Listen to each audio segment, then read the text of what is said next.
Primeiramente, mais uma vez, cumprimentando a todos com a paz do Senhor. Amém? Quantos estão sendo edificados por esse seminário? Amém? Olha só, antes, ainda nas considerações aqui iniciais, nós precisamos entender o que é credo. Ontem o presbítero Ronaldo falou aqui, muito claro, citando aqui algumas palavras da nossa declaração de fé. Eu não sei quantos têm conseguido adquirir, tem alguns irmãos, mas acabou, foi 20. Aqui está a nossa declaração de fé. Se você ler no início, aqui na página, deixa eu ver, já você que tem a declaração de fé, na introdução, ali diz na página 15, página 15, diz assim, o que é credo? Confissão de fé, regra de fé ou declaração de fé são interpretações autorizadas das Escrituras Sagradas, aceitas e reconhecidas por uma igreja ou denominação. Aí segue dizendo assim: todas as igrejas ou denominações no mundo possuem algum tipo de conjunto de crenças. Se você for numa igreja, outra denominação, aqui na nossa cidade, Mormons, Testemunho de Jeová, Adventista, Catolicismo, eles têm as suas crenças, eles têm os seus credos. Nós, igreja evangélica, no ramo pentecostal, na teologia pentecostal, e a teologia pentecostal é algo, uma característica da teologia pentecostal, é extrair da palavra de Deus a nossa crença. Qual é a nossa fonte primária? Palavra de Deus. Então, o credo é uma interpretação correta da palavra de Deus. As nossas crenças não foram inventadas por homens, líderes das Assembleias de Deus. Elas estão aqui, irmãos. Estão na palavra de Deus. Então você precisa entender que o que nós estamos ensinando aqui, isso aí não foi criado por nós, professores, ou pela igreja. Isso que nós estamos ensinando aqui, está aqui, na palavra de Deus. Quantos creem que essa palavra aqui, ela é verdadeira, infalível? Pouca gente, hein? Vou perguntar de novo. Quantos creem na palavra de Deus? Amém? Então, se você quer ser um cristão genuíno, seguir a palavra de Deus, você precisa entender, examinar, e procurar ver se aquilo que você crê, aquilo que você está seguindo está aqui. Então alguém me pergunta às vezes assim: pastor, como que eu sei que uma igreja é verdadeira ou falsa? Qual é o ensino dela? O que ela ensina? Aí você vai ver se ela é verdadeira ou falsa. Se ela ensina coisas que estão contrárias a este livro, é uma igreja que tem um ensino falso. Não é bom você estar lá. Corra de lá, fuja de lá, pelo amor da tua alma. Amém? Se o pastor Josias começar a ensinar aqui que a salvação não é só em Jesus, mas nós podemos ser salvos por outro Deus, podemos ser salvos pelas obras, eu vou estar trazendo algo que não está aqui. Eu estou ensinando errado. Eu tenho um compromisso de ensinar aquilo que está na palavra de Deus. Amém? Por isso que é importante o cristão examinar a palavra de Deus. Não se deixe levar por qualquer ensinamento que existe aí tanto na internet, no YouTube, e tantas religiões falsas, ensinos falsos. Procure examinar na palavra. A Assembleia de Deus é uma igreja tradicional. Nós aqui em Quaraí estamos fazendo 73 anos. É uma igreja que tem já uma base, um alicerce bíblico. É considerada a igreja mãe de várias denominações. Então, vários teólogos se debruçaram, estudaram para compor a declaração de fé. Quantos entenderam? Outra consideração é dizermos que eu até pedi para o irmão Alessandro falar o que é doutrina. né? E ele falou, mas eu estou vendo que aqui tem pessoas novas e a gente tem falado que nós estamos ensinando doutrinas. E talvez alguém não saiba o que é uma doutrina. Resumindo, bem resumido mesmo, por causa do tempo, doutrina é um conjunto de ensinamentos bíblicos. Por exemplo, hoje nós vamos falar uma das doutrinas que estão na Palavra de Deus. Vamos falar sobre o Espírito Santo. Por que o Espírito Santo é uma doutrina? Porque existem vários textos na Bíblia que falam do Espírito Santo. Então, esse conjunto de textos bíblicos formam um ensinamento, Espírito Santo. Por que nós cremos na doutrina do arrebatamento, que vai ser dito aqui? Porque existem vários textos bíblicos, profetas, apóstolos da igreja primitiva, revelados, inspirados por Deus, que falaram sobre o arrebatamento. Então, tudo isso forma esse conjunto de ensino da doutrina do arrebatamento. E doutrina é doutrina, não muda. Amém? Um costume muda dependendo do local. Por exemplo, nós temos o costume de bater palmas. Bater palmas num culto não é doutrina. Se bater palmas ou não bater palmas, né? Isso não é, eu não bater palmas não é pecado. Agora, se eu violar uma doutrina, eu estou errando. É um pecado grave. Então, o costume é mais local, a doutrina é universal, atinge a todos. Pecado é pecado não só em Quaraí, mas em qualquer parte do mundo. Violar uma doutrina é errado, pecado não só em Quaraí, mas em qualquer parte do mundo, porque fere uma doutrina bíblica. Quantos entenderam? Amém. Por isso que eu preciso, como cristão, entender o que é uma doutrina e crer nessa doutrina. Tem gente que crê em parte, mas nós precisamos crer no todo da palavra de Deus, não só em parte. Muito bem, vamos lá então. O que nós vamos estudar hoje? Está ali, sumário. Hoje nós vamos estudar, primeira doutrina, as manifestações do Espírito Santo. Nós vamos estudar duas manifestações do Espírito Santo. A primeira é sobre o batismo do Espírito Santo e a segunda sobre os dons do Espírito Santo. Amém? Vocês estão me ouvindo bem aí atrás? Então, maravilha. Segundo, nós vamos estudar a segunda vinda de Cristo. Ih, pastor, o que é isso? Segunda vinda de Cristo. Pois é, nós vamos estudar isso. Terceiro, a escatologia. Não tem como estudar escatologia em uma hora. Teve um seminário de escatologia aqui. Quantos fizeram? Então, não tem como estudar. Aqui nós vamos estudar a segunda vinda de Cristo, mundo vindouro, resumidamente, síntese, só para você se situar, ter uma noção. Tá? O mundo vindouro. O que vai ocorrer? O que a Bíblia diz que vai acontecer com o futuro? É isso que nós vamos ver que a Bíblia diz. E por quarto, nós vamos ter um conceito do que a Bíblia fala sobre família. A Bíblia fala sobre família? Fala. Quem criou a família? O que é família aos olhos de Deus? É isso que nós precisamos entender. Muito atual esse tema aqui, muito necessário para os nossos dias. Então vamos lá, primeira sobre a manifestação do Espírito Santo. Está na Bíblia, Atos 2:39, nós vamos falar sobre a primeira manifestação do Espírito Santo.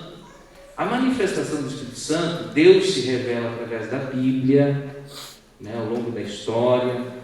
Deus se revela, mas Deus também se revela. Deus sempre teve esse desejo de se comunicar conosco. Então Deus se manifesta, se revela através da palavra de Deus, mas também de uma forma individual, através da manifestação do Espírito Santo.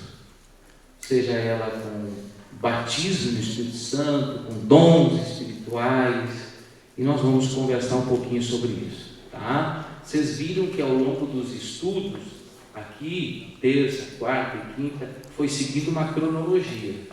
O irmão Alessandro começou falando sobre as Escrituras, porque não tem como nós estudarmos doutrina sem primeiro sabermos que esse livro não é antiquado, retrógrado, esse livro não é ultrapassado. Não, você precisa crer na palavra de Deus, crer nesse livro.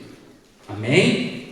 E por isso que você pode se aprofundar mais, estudar os cânon, a história bíblica, a inerrância, a inafabilidade, né?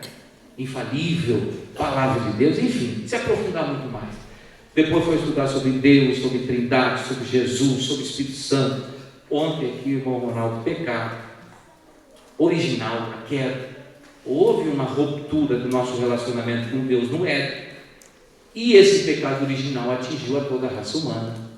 Depois nós vimos o plano de salvação, sobre a necessidade do novo nascimento, foi tratado aqui. A necessidade de nós nos arrependermos, reconhecermos o nosso estado pecaminoso original, nós nascermos de novo. Depois dessa continuação dessa vida de comunhão com Deus através de uma vida de santidade, né? Nós nos tornamos igreja. Igreja não é um clube onde eu pertenço, um templo. Nós somos igreja de Cristo. Amém? Todos aqueles que foram chamados, que receberam Jesus como seu Senhor e Salvador, são igreja de Jesus.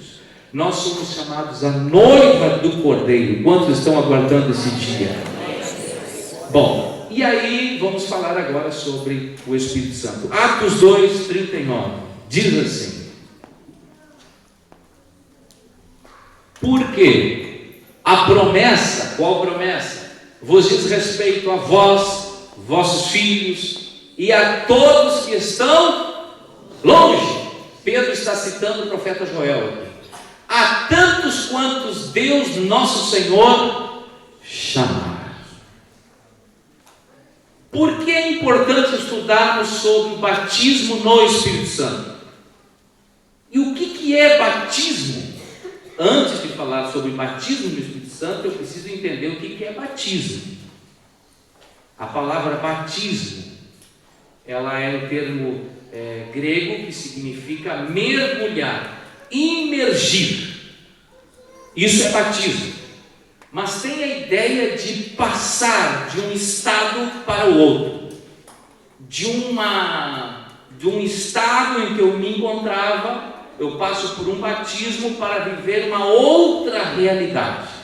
Isso é batismo. Então, por exemplo, na Bíblia, a pessoa está em uma condição e ela passa pelo batismo para estar em outra condição. A Bíblia diz, Paulo diz, que se alguém está em Cristo, nova criatura, as coisas velhas já passaram, desde que tudo se fez. Quando eu recebo Jesus como meu Senhor e Salvador, eu passo de um estado para o outro, sim ou não? Sim. Logo eu me batizo em águas, testemunhando publicamente que aquele velho homem morreu e que agora eu sou uma nova criatura em Cristo Jesus. Batismo, uma passagem. Até Paulo fala em Coríntios, falando referência ao povo de Israel que passou pelo Mar Vermelho, e ele usa isso como um batismo, porque ele saiu da escravidão do Egito para uma nova realidade de libertação para uma terra que Deus havia prometido. Passou pelas águas. O povo do Egito morreu, não viveu o batismo, mas o povo de Israel viveu o batismo.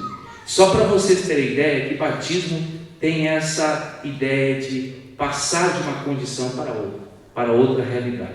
Amém? O que é batismo no Espírito Santo? Vamos lá. Não é batismo em águas. Existe uma diferença. Batismo em águas é que nós temos o tanque, a gente coloca a água, a pessoa vem por livre, espontânea vontade, ela se decide porque ela recebeu Jesus e ela quer mostrar que ela é uma nova criatura para todo mundo, cumprindo o mandamento de Jesus, que é o batismo em água. Mas o batismo no Espírito Santo é outra coisa. Amém? Por que é importante estudar essa doutrina? Para corrigir alguns equívocos. Quais equívocos? Dizer que o batismo no Espírito Santo é a mesma coisa que conversão. Tem gente que diz isso aí. Tem gente que confunde, diz, olha, essa pessoa é batizada no Espírito Santo quando ela aceitou Jesus. Ontem o irmão Ronaldo falou aqui que quando a pessoa aceita Jesus como seu Senhor e Salvador, às vezes a gente não faz um convite aqui, quantos querem aceitar Jesus? As pessoas vêm tocadas pela palavra, elas querem mudar de vida, elas querem Jesus, né? Quantos já viveram essa realidade? Glória a Deus. O Espírito Santo passa a estar com a pessoa, sim ou não? Sim. João 16, 8. Quem é que convence o homem da justiça, do juízo e do pecado? O Espírito Santo. Então o Espírito Santo passa, é uma obra do Espírito Santo. A obra de salvação, de regeneração, do novo nascimento, é uma obra do Espírito Santo.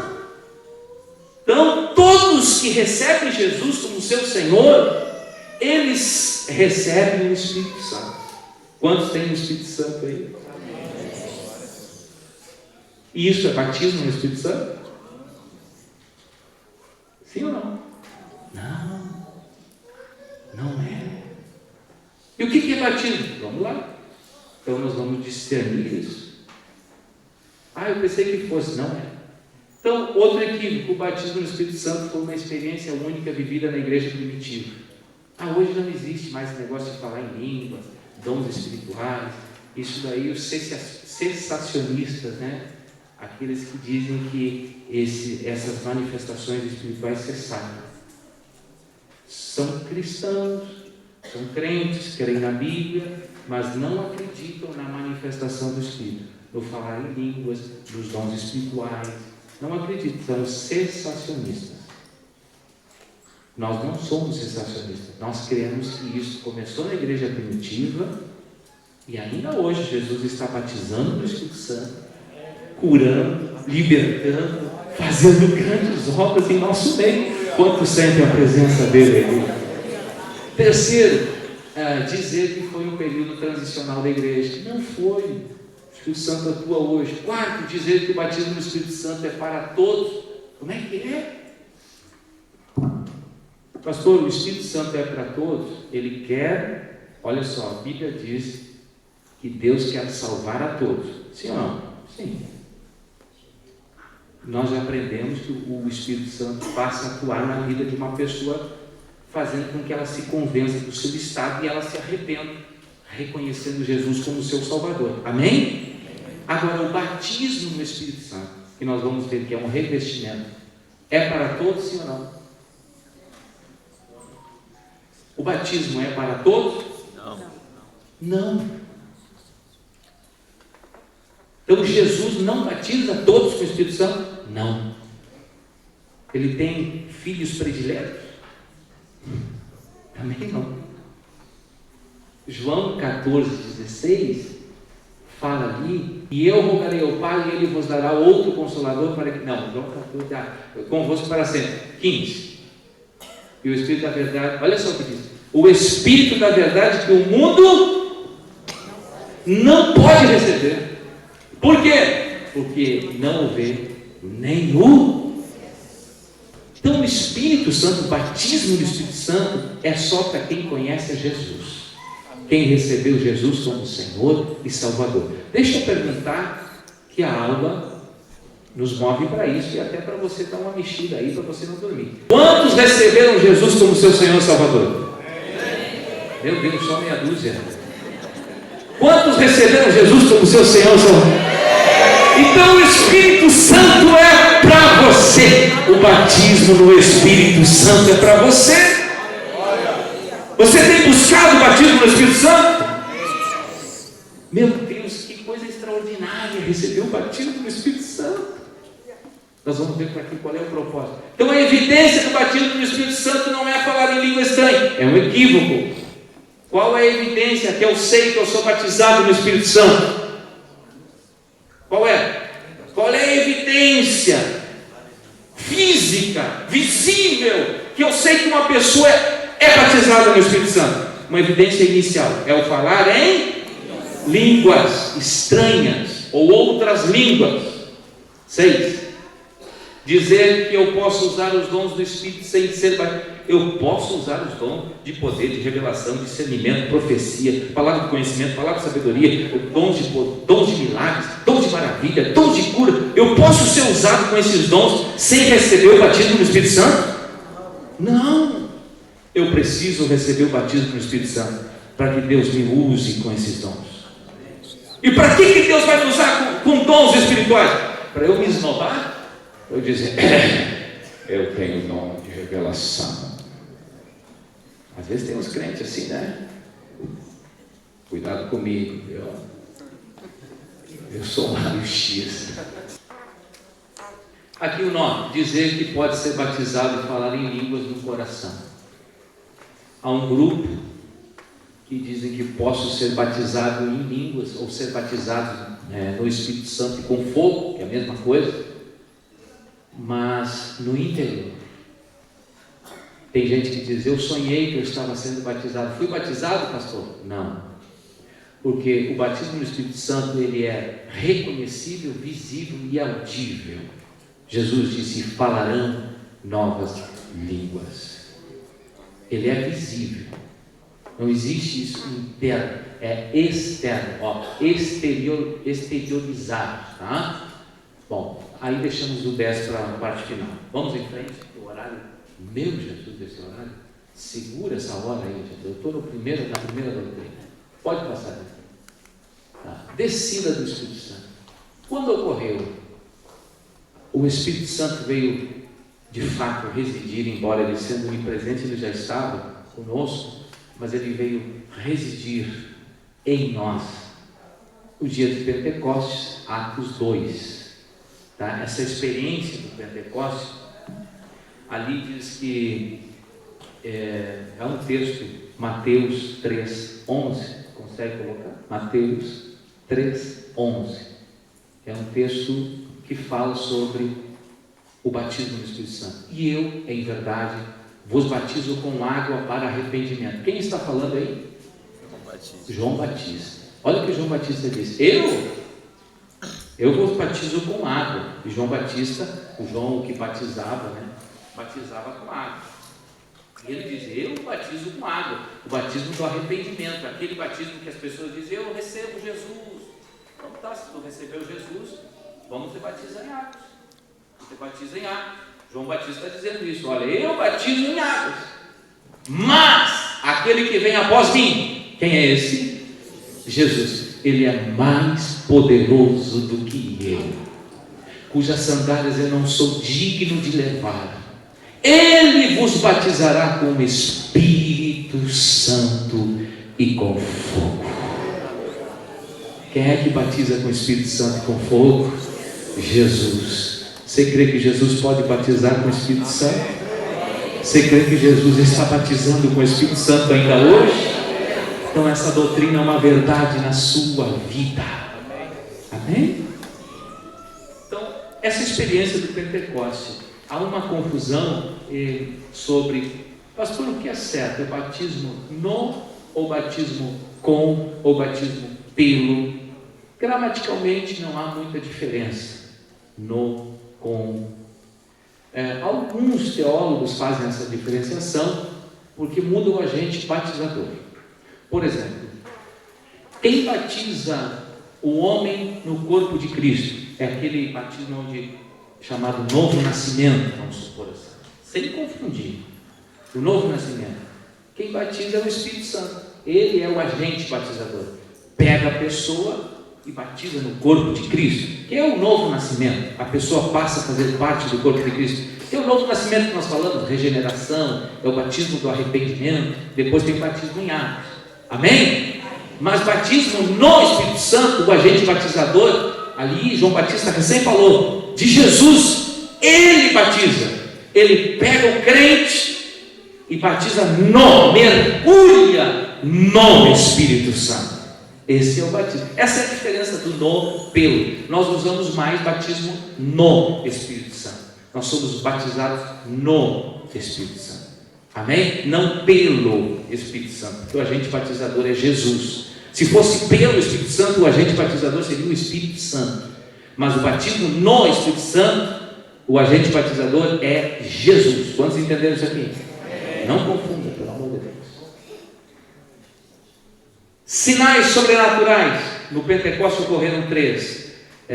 Vento, um som veemente, um vento, línguas repartidas de fogo e línguas estranhas. Ouviram-se falar em línguas estranhas. Depois você leia Atos 2. Tá? Os 2 sinais primeiros foi que marcaram a vinda do Espírito Santo. Não ocorrem mais, mas o falar em outras línguas ainda ocorre hoje em dia. Ocorre, você precisa crer nisso. Vamos para frente. Qual é a fonte dessa língua, dessa glossolalia? Glosso, né? Tem a ver a manifestação de línguas estranhas. Glossa, língua, idioma, lalia, modo de falar. Então, qual é a fonte? É o Espírito Santo. É algo sobrenatural. Irmãos, o falar em línguas estranhas não é algo por imitação. Aí eu vou imitar a língua de alguém e vou falar. Vou tentar, vamos ver. Lara. Não. Há um grupo aí, na igreja carismática, né? Que eles fazem as suas liturgias, ele diz, no 3, 1, 2, 3, todo mundo falando. Não.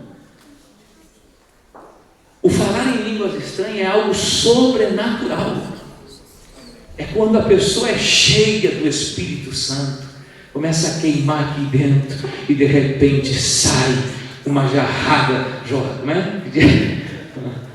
Isso mesmo, rajada, essa palavra, rajada de línguas estranhas, porque o coração enche-se de gozo, de alegria, e vem umas línguas estranhas, sobrenatural. Qual é a fonte?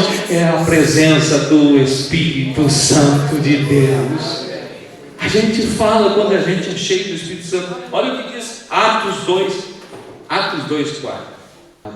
E todos foram e começaram em outras, conforme o Espírito lhes concedia que falassem. Todos foram cheios. Então, falar em línguas, a fonte é ser cheio do Espírito Santo. Vamos para os propósitos. Vamos lá.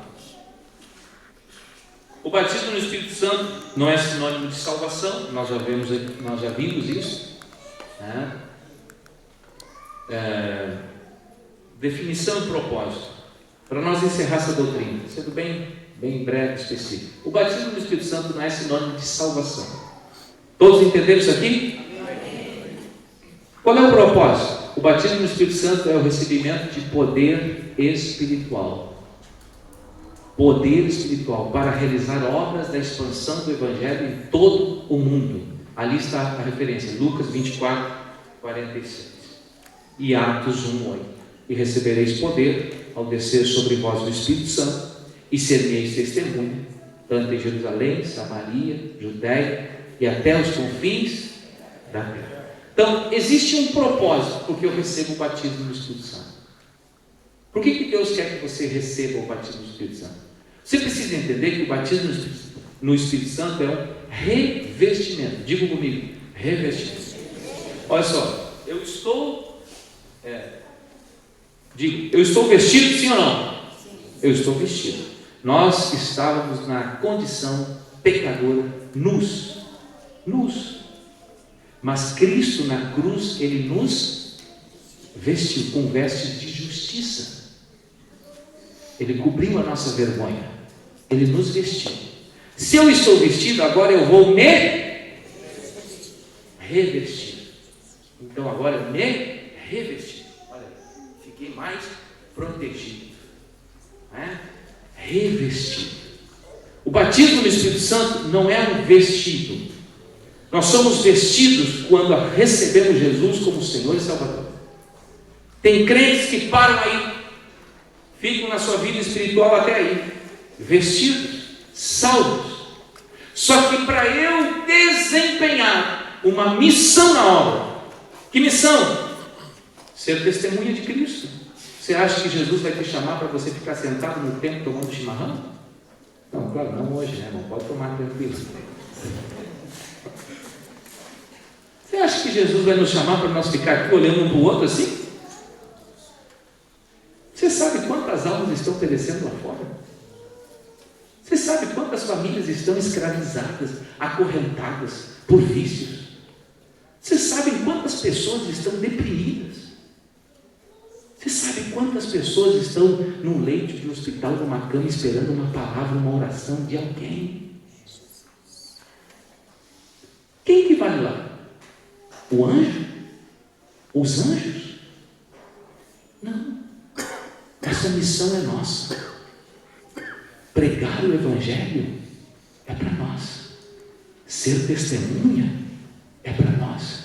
Eu preciso me revestir. Eu preciso de uma graça, de um poder, de uma autoridade maior, aonde eu chego e imponho as mãos e os demônios sejam repreendidos, enfermos sejam curados. Eu preciso que a minha palavra não seja apenas a minha palavra, mas sejam palavras ungidas, vindas de Deus, um revestimento espiritual. O Senhor pode nos revestir mais esta noite. Aleluia. Amém?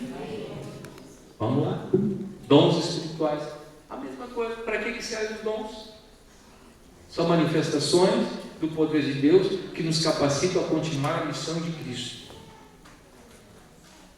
Os dons é para a missão. Você acha que Deus vai te dar um dom para você se exibir? Infelizmente, há muitos líderes nesse meio gospel que usam dons para se autopromover, para se exibir, para autopropagação, para adquirir verba, dinheiro. Existe manipulação, cada um vai dar conta de si. Mas os dons que Deus nos dá é para nós fazermos a obra do Senhor. A igreja de Corinto tinha dons, muitos dons, considerada a igreja dos 9 dons, mas havia uma bagunça na sua liturgia, na sua forma de tratar, na sua maneira, sabe? Cada um, aquela coisa que profetizava e ninguém entendia. Quem estava pregando não entendia porque tinha alguém profetizando, gritando do lado. Então era aquela bagunça. Paulo vai lá no capítulo 14 de Corinto para trazer ordem. Tanto que ele diz: fazei todas as coisas com ordem e com decência. O que fala em línguas, edifica-se a si mesmo. Tenha moderação. Claro que faltou um pontinho ali na doutrina passada, entre duas coisas importantes que nós precisamos, que é conhecimento e experiência. Nós não podemos ser aqueles que buscam o conhecimento e esquecer das experiências, em detrimento da experiência. Senão nós vamos querer muito conhecimento, muita Bíblia aqui, pouco fogo aqui. Nós não podemos isso. Nós temos que ter Bíblia aqui sim, mas muito fogo aqui. É duas coisas que andam junto: oração e palavra. W.T. Tozer disse: o que é mais importante, o conhecimento ou a experiência? E ele disse: o que é mais importante para um pássaro, a asa esquerda ou a asa direita? As duas são importantes. Os discípulos ficaram 3 anos com Jesus, aprendendo com Jesus. Mas Jesus disse para eles: vocês não saiam ainda para fazer a obra. Por que, Jesus? Vocês fiquem em Jerusalém, até que do alto sejam revestidos de poder. Vocês têm conhecimento, mas falta experiência, graça, fogo, unção. Isso a gente não pode deixar morrer em nosso meio, quanto sente a presença dele aqui. Agora, o que nós temos que buscar? Um ponto de equilíbrio, uma moderação. É claro que existe aqueles que buscam só a experiência, zero conhecimento, zero Bíblia. Às vezes nas suas igrejas é uma bagunça, não se sabe se está terminando, se está começando. Meu Deus, você vê uns vídeos na internet, você se assusta, você não sabe se é uma igreja ou o que é, mais parecido com esses centros aí de outras coisas que existem. É terrível, porque falta o quê? Um equilíbrio, uma moderação. Não tem um conhecimento, não tem uma base, tem experiências demais. Sabe, tem gente que o culto só é culto quando tudo é espiritual, sobrenatural, o anjo tem que cair, tem que fazer coisa. Não, tem que ter Bíblia, irmão, tem que ter palavra. Mas claro, tem que ter a graça e o fogo do Espírito Santo na nossa vida. E a Assembleia de Deus cresceu assim. buscando conhecimento, mas jamais deixando a chama do Espírito Santo se apagar. Paulo aconselhou a igreja de Tessalônica, que a igreja de Tessalônica estava indo para o outro lado, proibindo as profecias, proibindo o fogo. Ele disse: não extinguais o Espírito Santo, não proibais falar em línguas estranhas, não proibais as profecias. Olha só, tudo com moderação, com equilíbrio e com amor. Amém? Dons espirituais. Vamos lá. Quantos dons do Espírito nós temos em Coríntios? 12.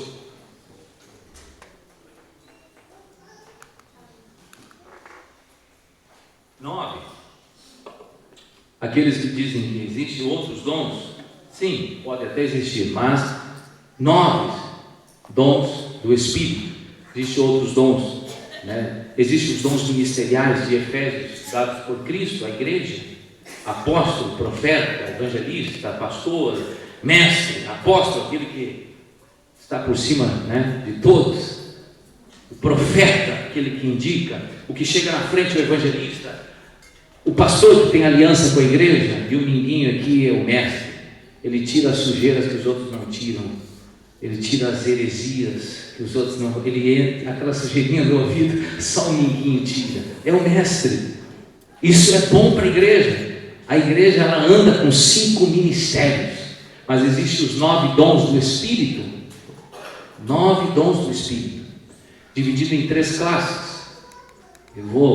Dons de revelação, dons de poder, dons de alocução.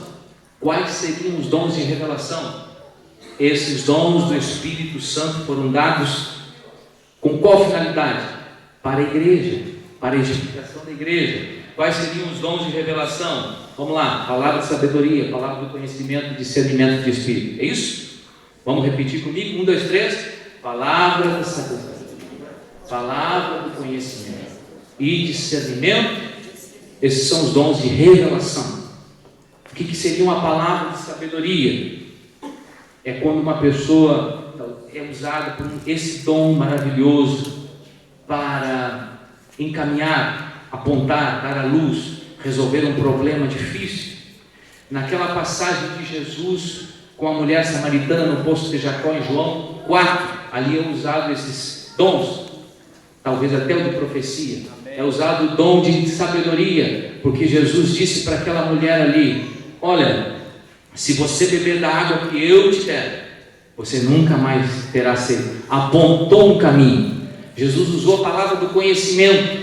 O que seria? Revelou algo que estava escondido no coração dela. Jesus disse para ela: você tem 5 maridos, 5, e o que tens? Palavra do conhecimento. Às vezes você conversa com alguém. Eu já conversei com os irmãos, uma irmãzinha, né, gente, lá aquela irmãzinha lá do interior, ela chegava e dizia assim: pastor, isso. A palavra de conhecimento. Parecia que ela estava contigo no dias atrás, sabia tudo.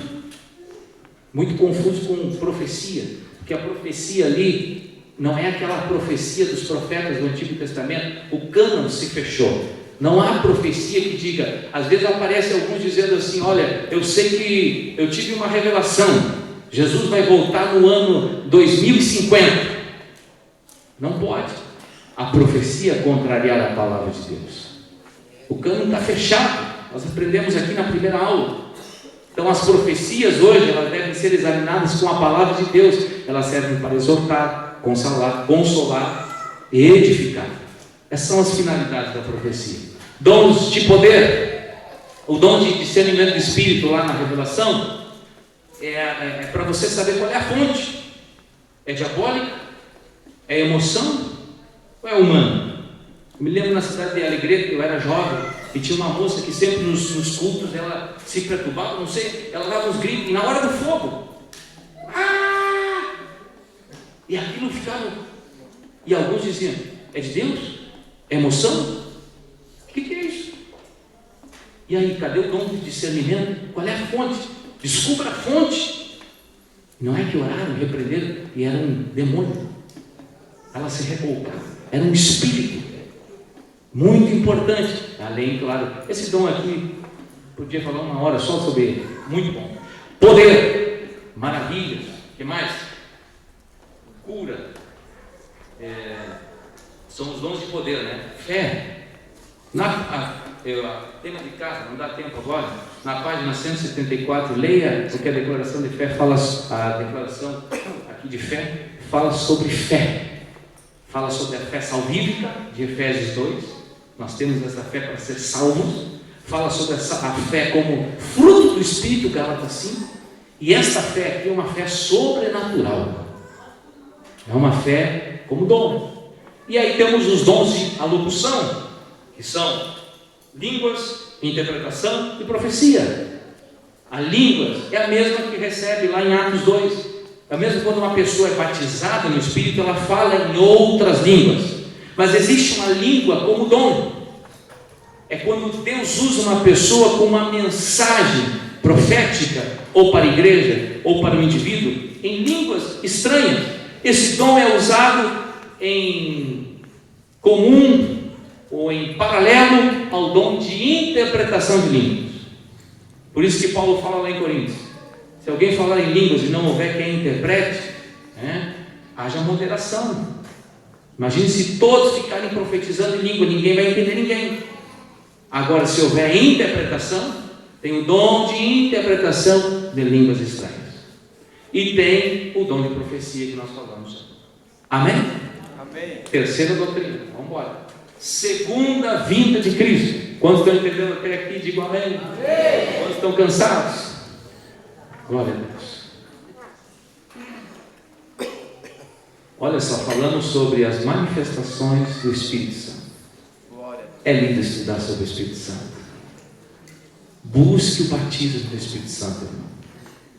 Se eu não fosse batizado, eu acho que eu buscava todos os dias. Às vezes esquecemos de buscar. Busque em oração. Jesus me batiza com o Espírito Santo. Jesus, eu quero ser batizado no Espírito Santo. Tem gente que é batizado no Espírito Santo em casa, no quarto, na madrugada, orando. Até dentro do ônibus, né? Tem uma canção que uma pessoa recebeu o batismo dentro do ônibus. Não tem Jesus que batiza com o Espírito Santo. Busque o batismo do Espírito Santo. Busque os dons com zelo, para ser usado na obra de Deus. Não é aquele crente também que só quer vir, eu quero só consumir. Não. Dons é para quem quer arregaçar a manga, para quem quer entrar em missão, para quem quer fazer a obra de Deus. Amém?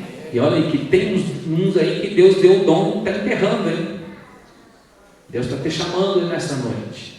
Desenterra esse dom, deixa Deus te usar, em nome de Jesus. Meus irmãos, a segunda vinda de Cristo, aqui é a escatologia.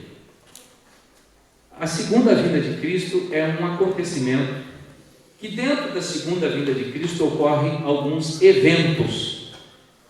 Primeiro, por que segunda vinda de Cristo? Porque já ocorreu a... Lógico. Quando foi a primeira? Você tem que saber. Quando foi a primeira? Jesus já veio, vocês sabiam disso? Ele nasceu, o verbo se fez carne, ele encarnou, não é reencarnou, viu? Reencarnação é doutrina espírita. Não cremos. Nós cremos na encarnação. E nós não cremos também que a alma fica vagando por aí. Nós cremos que a pessoa morre, vindo depois disso o juízo. Nós não cremos em reencarnação. Depois nós vamos fazer um seminário só sobre algumas seitas heresias. Nós cremos na segunda vinda de Cristo. A primeira já ocorreu, Jesus veio, nasceu de uma Virgem Maria, da Virgem, nascimento virginal, morreu, ressuscitou ao terceiro dia, subiu aos céus. Antes de subir, ele disse: não vos deixarei órfão, enviarei o Consolador, o Espírito Santo, que estará convosco todos os dias, até a consumação dos... Mas Jesus disse aos discípulos em João 14: não se turbe o vosso coração, crede em Deus, crede também em mim. Na casa do meu Pai há muitas moradas, e se não fosse assim, não teríamos dito: eu vou, mas eu voltarei. Segunda vinda, Jesus voltará. Já ocorreu a segunda vinda, sim ou não? Não. Está para ocorrer? Sim. Quando, pastor? Nós cremos na doutrina da iminência. O que é isso? Iminentemente. Nós não sabemos. Pode acontecer em qualquer momento. Pode acontecer hoje. Pode acontecer antes da meia-noite. Ah, pastor, mas tem sinais. Os sinais fazem parte da segunda vinda. Não sinais que antecedem o arrebatamento, mas que antecedem a segunda vinda. E a segunda vinda começa com o arrebatamento. Evento arrebatamento. Depois evento grande tribulação. Depois tribunal de Cristo. Depois segunda vinda em glória. Segunda fase da segunda vinda. E depois o milênio. Então, a segunda vinda, os sinais pertencem à segunda vinda. Não quer dizer que os sinais todos vão acontecer antes que Jesus ocorra o arrebatamento. O arrebatamento pode ocorrer a qualquer momento. É claro que à medida que o arrebatamento da igreja se aproxima, os sinais, eles aumentam. E tem aumentado, irmãos. Nós passamos por uma pandemia, um vírus, que aí as nações, com todo o seu poder tecnológico, se viu mal para deter.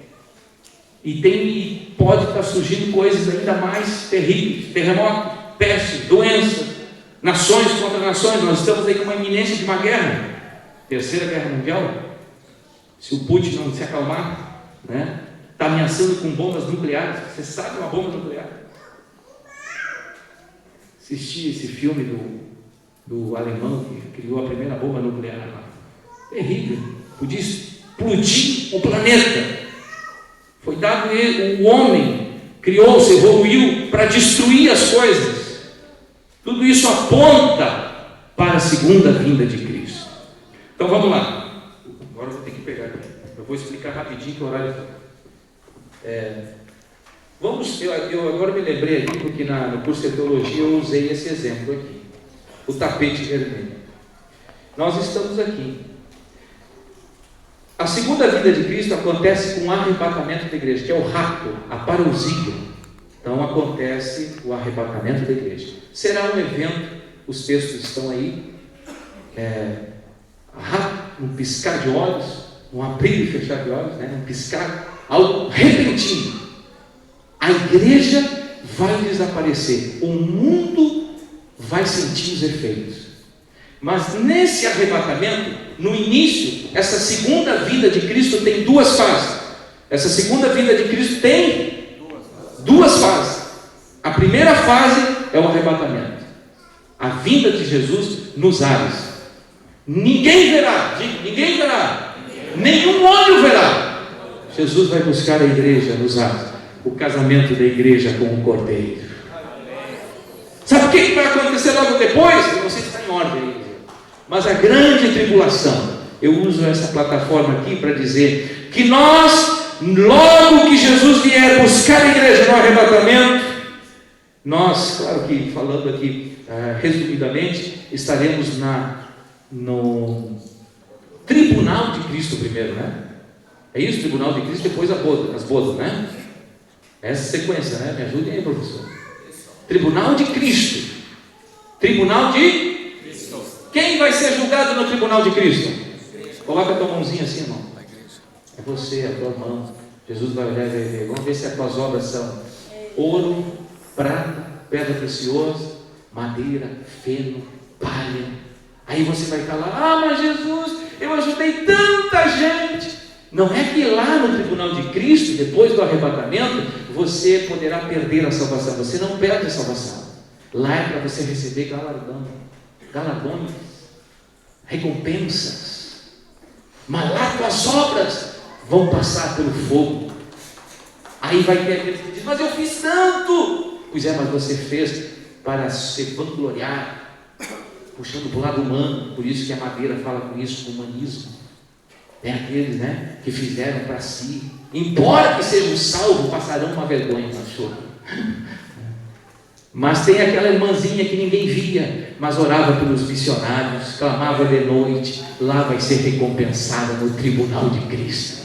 Depois do tribunal de Cristo, a mesa, bodas do Cordeiro. Nós nos assentaremos com Jesus nas bodas do Cordeiro.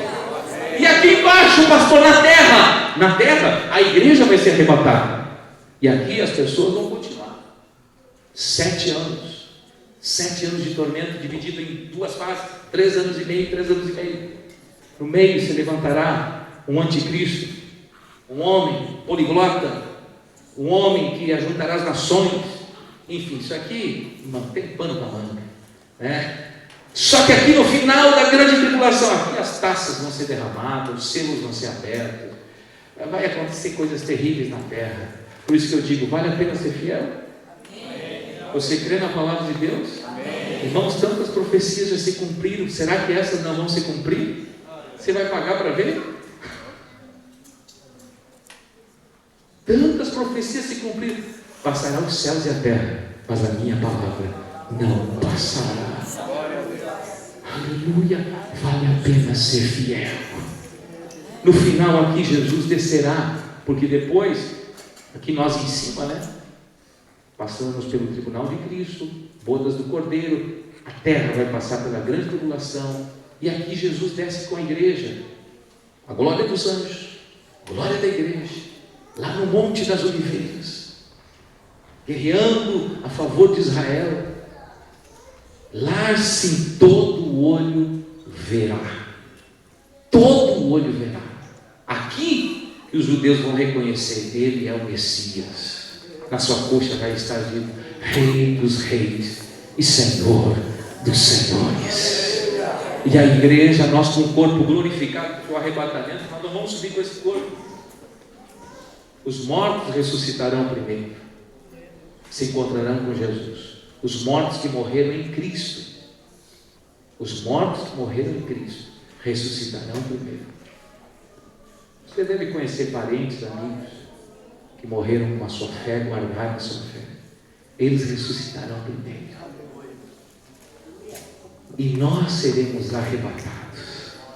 Olha que maravilha, pastor. E os mortos que morreram, mas não morreram em Cristo, ou pela fé no Cristo que viria, ou pela fé no Cristo que já veio depois da cruz, ou aqueles antes da cruz, eles estão mortos, em estado ainda, né? Seol, Hades, eles serão ressuscitados lá adiante.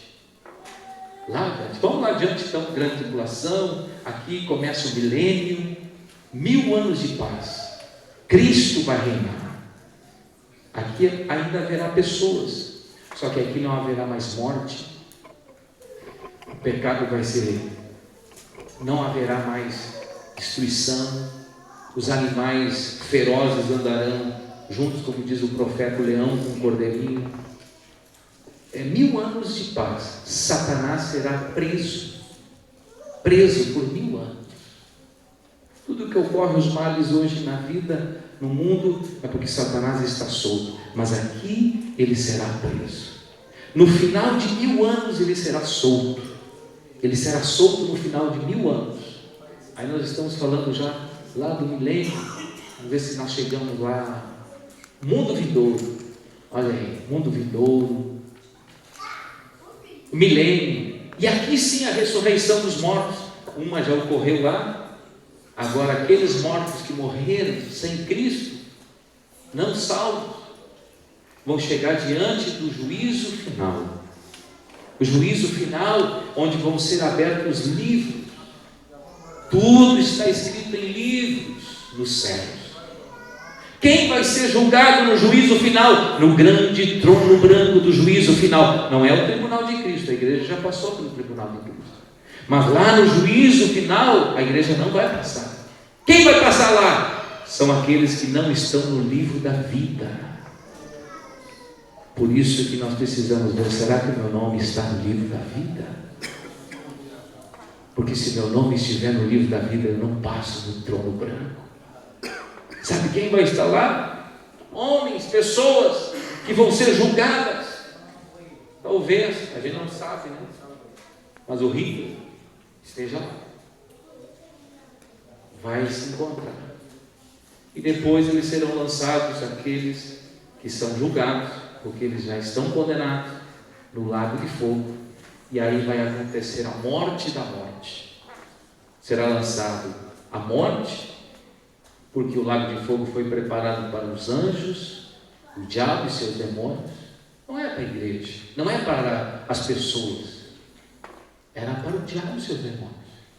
Mas as pessoas, por causa da sua rebeldia, da sua incredulidade, eles serão também condenados lá. É forte, né, irmãos? Mas está na Bíblia. Meu Deus. Depois ocorrerá um novo céu, nova terra. Mundo, nova Jerusalém. Não a Jerusalém que desceu dos céus, mas a nova Jerusalém. Irmãos, a escatologia é muito linda, muito preciosa. É claro que em poucos minutos não podemos, né? É só uma síntese mesmo. Mas isso são as doutrinas que nós cremos. O que nós estamos aguardando agora, pastor? Nós estamos aguardando o arrebatamento da igreja. Está muito em breve. Você aguarda esse dia, não? Glória a Deus. Nós vamos encerrar a aula, que o horário foi. Só dar uma pincelada aqui na última doutrina, quarta doutrina, a família, e só alguns conceitos, princípios básicos. Pastor, qual é a família que Deus criou? Você sabia que Deus instituiu a família e a relação de um homem com uma mulher, na sua intimidade, é tão profunda que é algo criado por Deus. Por isso que a Bíblia fala tanto quando refere-se a Cristo e a igreja. Até o apóstolo Paulo vai dizer, comparando o homem com a mulher, como Cristo e a igreja, que é um relacionamento tão íntimo, tão profundo. O conceito, o princípio básico para a família está ali num texto que era importante nós citarmos, nós lermos, né, em Gênesis, deixa eu achar ele aqui está, Gênesis 2, 24. Portanto, deixará o varão o seu pai e a sua mãe, e apegar-se-á a sua mulher, e serão ambos uma carne. Primeiro princípio, monogamia. O que é? Um homem, ele se relaciona com uma mulher. Então, o princípio básico, a família aprovada e constituída por Deus, ela é monogâmica. Ela é um homem com uma mulher. Às vezes tem uns aí que querem ter 2, 3. Está amarrado, viu, irmão? Irmão não, porque a igreja, cristão de verdade, ele segue os princípios bíblicos. Amém? Amém. Pastor, mas a lei na África, pois é, ela é uma lei na África, mas viola um princípio divino. Se você nascesse na África, você teria que obedecer à palavra de Deus, que o princípio está acima das leis das nações. Amém? Qual é o outro princípio? Heterossexualidade. Heterossexual é um homem com uma. Pastor, mas essa nova constituição de família, homem com homem, mulher com mulher, eu falo com muito respeito, mas com muita tranquilidade. Nós, como igreja, jamais vamos jogar pedra, jamais vamos discriminar no sentido de xingar, porque somos taxados como homofóbicos quando colocamos a nossa posição bíblica, nosso princípio bíblico, heterossexual, homem com mulher. Somos taxados de homofóbicos, porque hoje em dia não é nem questão de você respeitar, você respeita, mas hoje há uma força de imputação. Hoje eles querem impor a goela abaixo, porque se você não aceitar, você é homofóbico, e isso a gente não pode concordar. Se você quiser se relacionar, ou se as pessoas aí fora quiserem se relacionar homem com homem, mulher com mulher, se relacione, nós respeitamos, cada um é livre das suas escolhas, só que você não pode me obrigar a aceitar, porque eu creio na palavra de Deus, eu creio naquilo que a Deus falou de família, homem e mulher. Amém? Pastor, o senhor não faria um casamento de 2 pessoas do mesmo sexo? Não, eu não faria. E eu diria para a pessoa por que eu não faria. Eu não faria e eu não participaria. Por quê? Porque os princípios de Deus estão acima de qualquer amizade com a pessoa. Os princípios de Deus, aquilo que eu creio, está acima de qualquer coisa. Não quer dizer que eu odeio a pessoa, que eu quero mal. Não! Existem leis no país já que protegem qualquer pessoa. Se você agredir qualquer pessoa, você vai responder. Se você discriminar uma pessoa, você vai responder. Então, só que o que querem fazer hoje? Criar lei para aqueles que têm uma posição contrária. E é por isso que é tanta pressão contra a igreja. E isso vai vir mais perseguições. Mas nós, como igreja, amamos, respeitamos, mas nós não aprovamos o que a Bíblia não aprova. Nós aprovamos o que a Bíblia aprova. Diga, eu creio na palavra de Deus. Indissolubilidade é outro princípio. O casamento é indissolúvel. Existem exceções na Bíblia, que depois dá mais um estudo aí. Quantos dizem amém por isso? Vamos orar e agradecer ao Senhor por esse estudo.